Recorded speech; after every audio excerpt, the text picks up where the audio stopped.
পর্দার কাজ আসে ডেফিনেটলি করবো, বা কোনো যদি ওয়েবের কাজ আসে।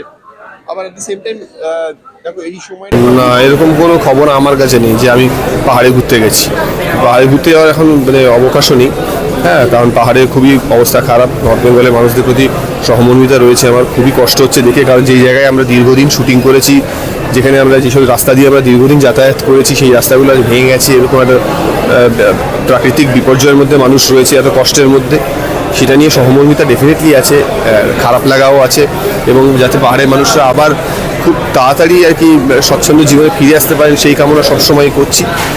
এবং আমাদের খুব প্রিয় একটা জায়গা, মানে নর্থ বেঙ্গল আমাদের খুব প্রিয় একটা, খুব শুধুমাত্র মানুষ হিসেবে নয়, মানে শুধুমাত্র শিল্পী হিসেবেও নয় যে এখানে প্রচুর শুটিং হয় তা নয়।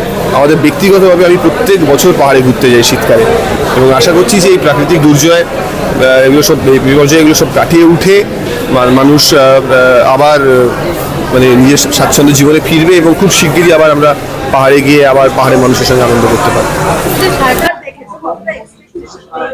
এক্সপেকটেশন তো খুবই হাই। ইনফ্যাক্ট এক্সপেকটেশন আর কি বলবো, অলরেডি 4টে ছবি যেটা পুজো রিলিজ করেছে, 4টে ছবি খুব ভালো রেসপন্স তার। এবং অন্যতম তার মধ্যে অবভিয়াসলি রঘু ডাকাত। এবং ট্রেলার দেখেই যেরকমভাবে ট্রেলার লঞ্চ হয়েছিল, তাতেই একটা বিশাল চমক ছিল। তো আই এম শিওর ছবিটা নিয়ে এত প্রশংসা শুনছি মানুষের কাছে। অলরেডি দুটো ছবি আমার দেখা হয়ে গেছে পুজো।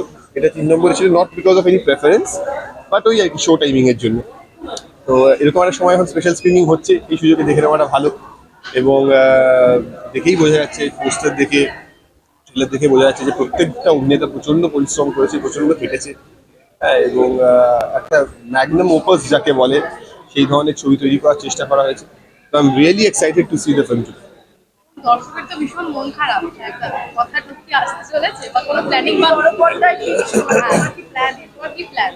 হ্যাঁ, দেখা যাক। এখন তো কিছুদিনের বিরতি নিয়েছি।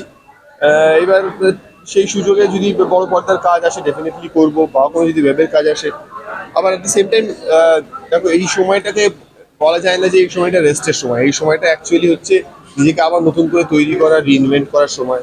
তো আমি অনেক বেশি সময় দিচ্ছি থিয়েটারে, শরীর চর্চার দিক থেকে, সব দিক থেকে নিজেকে আবার নতুনভাবে শান দিয়ে আবার ময়দানে নামতে।